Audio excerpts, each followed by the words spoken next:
This unit is about organizing knowledge in long-term memory. And of course, again, we focus on organizing declarative knowledge and organizing procedural knowledge. First, declarative knowledge.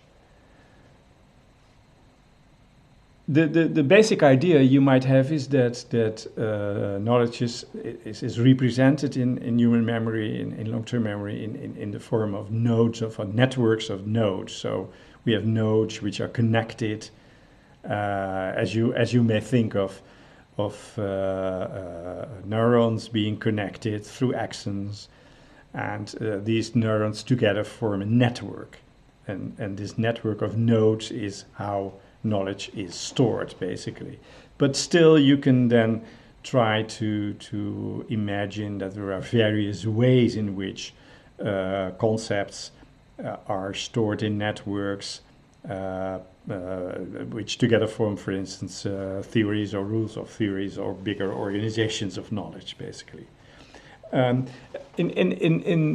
cognitive psychology, three major distinctions have been made. Three major organizing principles have been distinguished as far as the storage of concepts in long-term memory is concerned.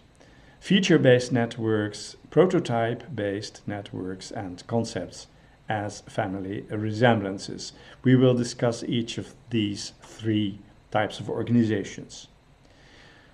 The most straightforward idea is perhaps the encyclopedic idea, which is depicted here as an organization of nodes on the basis of features. So on top here we have animals. And animals have all kinds of characteristics. They have a skin, they can move around, they can eat, they breathe. So these are animals as distinguished from other organisms like plants or microorganisms, which have also different characteristics. Animals do have a skin, they can move around, they do eat, and they breathe. Now, as a subdivision, you can think of mammals, of course, they are not here in this organization, but we can think of birds and of fishes. And birds do have wings, they can fly, and they have feathers, whereas fish have fins and can swim and have gills. And so we can go on to further specify, kinds of birds like canaries and ostrich, and kinds of fish like sharks and salmons. And so we can gradually go on into these hierarchies of concepts, basically. So the feature model is a hierarchical model. And you can imagine that at every level, a concept inherits all characteristics of its parents. So birds do have skins, they also can move around, they can eat, and they can breathe. So they have all the characteristics which animals have. And that makes this kind of organization a sort of, efficient. So you at every level in the organization, you specify the unique characteristics which distinguish the particular concept from other concepts at that level. So then you get taxonomies, as it is called, of concepts in which in each taxonomy every concept is, let's say, unique and can be distinguished from the other concepts in that particular taxonomy, mutually exclusive, so to speak. So there can not be animals which are together, which are both at the same time birds and fish. Although of course in children's stories you may encounter those kinds of animals. Okay, so that is a sort of logical organization. You can imagine that this makes sense to make these distinctions and to arrange concepts in such a way. And you can, of course, do all kinds of experiments in which you try to figure out whether children, when they have learned something and they are asked to draw a network of the concept they have acquired, they organize a network in such a way. Makes sense. There is another solution for this problem, how concepts are organized in semantic memory. And that is the prototype kind of organization. In this organization, you do not have such a logical network, but you do have sort of, a prototype kind of bird, which most people mention as a first example of a bird when they are questioned. Give me an example of a particular concept. Give me an example of a particular bird. Most people do mention the robin as a very, very birdy bird, so to speak. So you can give all kinds of birds birdiness rankings, as it is said here in this example, and then you will discover that some birds are more central and other birds are more peripheral, like the ostrich, which is not a very typical, prototypical example of a bird, because it walks, it doesn't, well, I don't know whether it flies, but it usually doesn't fly. The penguin is also such a non-prototypical example of a bird. And you may, of course, think of animals which perhaps are not easily distinguished as either a bird or a mammal or whatever, or a fish or whatever. So we do have the canary here, a very central, and other birds which are very, they all, as also the duck, are quite, well, they're becoming a little bit less prototypical. The peacock is even more less prototypical, etc. So you can organize your knowledge in such a way. That is the way in which Eleni-Ross studied, the way people use concepts. You can imagine that it depends a bit on your experience in a particular field, what for you is a prototypical example. For instance, for us, the robin might be a prototypical bird, but when you are a bird watcher or an expert in this field, then you may have a bird on a very low level, of detail, which is your prototypical bird. When you think of a table, for instance, then you may think of just a rectangular table. But when you're an expert in tables, you might think of very different kinds of tables as prototypical. So your experience determines what you consider as a prototypical exemplar of a particular concept. So therefore, the prototype theory is a bit more flexible, let's say, than the feature theory we had before, because prototypes, the organization of instances, of exemplars of a particular concept gradually evolves out of your own experience with a particular domain. Now these two theories do distinguish between exemplars and non-exemplars. So either you are a bird, a particular animal is a bird, or it's not a bird. Whether you have a feature theory or a prototype theory, you tend to think that there is either a yes or no decision about the applicability of a particular concept to an instance of that concept. But the third theory about the organization of knowledge is even more, let's say, open in that sense. This was originally, I think, the ideas were developed by Ludwig Wittgenstein, in which, his idea is that there are, you cannot easily say that exemplars of a particular concept do have all the characteristics of that concept, like we saw in the feature theory. Every animal has a skin and can breathe, etc. Well, here we do have the family, let's say the family Smith, and these are all brothers, in this family, and these brothers do have all kinds of characteristics, but they do not have all characteristics in common. For instance, one of them is bald and the other 5 members of the family have hair. Most of the, I think, again, 5 Smiths do have freckles, and 1 doesn't have freckles. But still, as you see this picture of the 6 brothers of Smith, you can easily recognize them as being a member of the family, although it is not easy to identify all distinguishing characteristics. As a matter of fact, there is not a set of distinguishing characteristics, but there is something like a combination of characteristics in most of the members of the family, which makes them a typical example of the family, of the Smith family. And so you have this what family resemblances theory, as Wittgenstein called it, which is, let's say, characteristic of this sort of organization of concepts in a semantic network. So interestingly, we do have various ways in which we can think of the organization of concepts in a semantic network.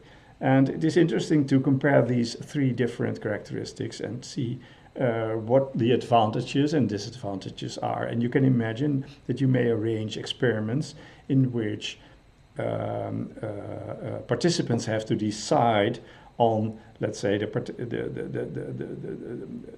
the fact whether a particular instance is an instance of the family bird or not. And you can imagine that as long as it takes longer to identify the family resemblance, so to speak, it may either, let's say, indicate a feature type of theory or a prototype theory or a family resemblance theory.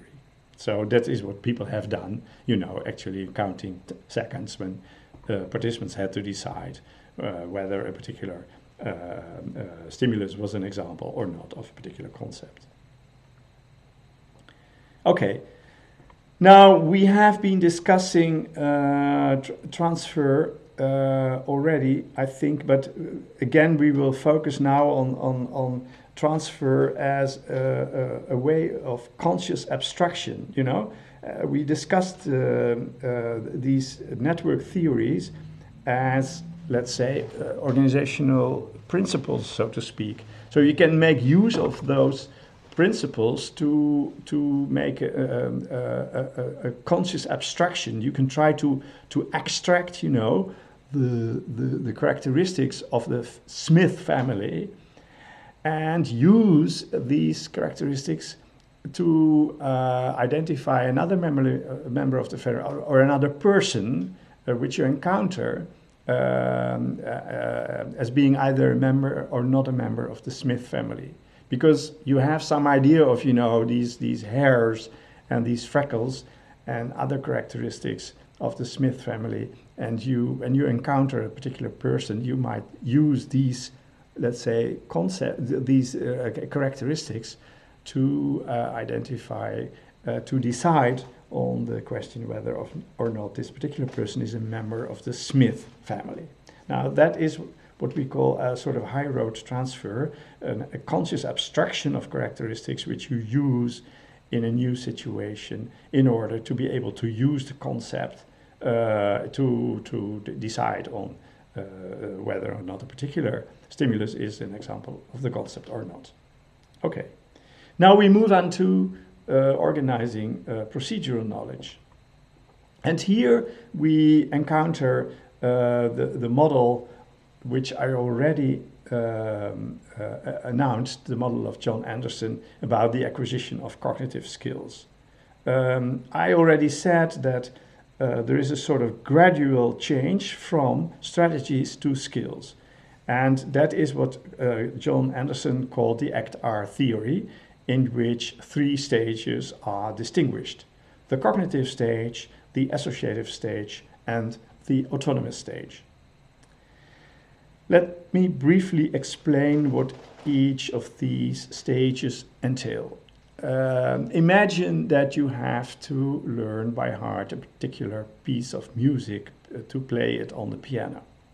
Now you have the score in front of you, and you have these notes, and you do recognize the notes, and you can easily, let's say, name them and find the key on the piano which corresponds with a particular note. Okay? Now, okay, let's start with the first stage, the cognitive stage. In this stage, you read the notes on the score in front of you, and you translate, so to speak, these notes to movements of your fingers when you actually play the notes on the piano, step by step, looking, copying, looking, copying, looking, copying. That is the first stage. So this stage takes an enormous amount of effort. It's quite slow, you know, the performance is slow. You make a lot of errors, and you can easily, let's say, use feedback in order to improve your performance, because it's just a matter of step by step playing each and every note. You listen to yourself, you hear yourself making mistakes, you try to correct them, and you try to have to arrive at something like a sort of smooth reproduction of the notes which are in front of you. That is the cognitive stage. Conscious attention, a lot of effort, slow performance, easily modifiable. Then we arrive at the associative stage. In this stage, you start to automatize the strategy, or the playing of the notes in this case, and you start to gradually build up a sort of program which can be performed automatically.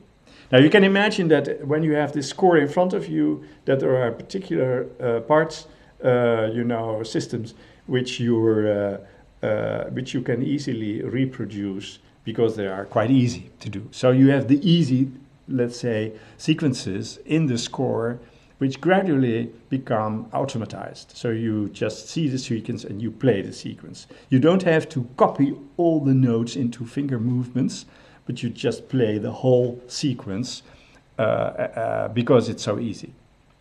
Now, you gradually create these chunks in the performance, chunks of automatic performance of sub-parts, let's say, of the whole piece you have to play. So you gradually build up these chunks of automatic performance.